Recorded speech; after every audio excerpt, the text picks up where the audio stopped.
Hi everyone. This is the new Wink glass door lock that we use over here.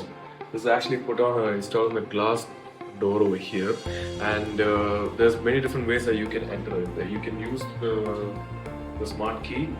It's a key card that you can tap over here to unlock. There's a password that you can tap in.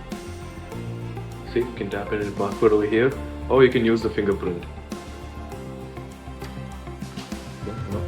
Get inside.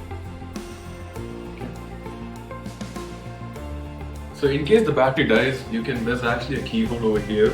It comes with a key and you can unlock it from here.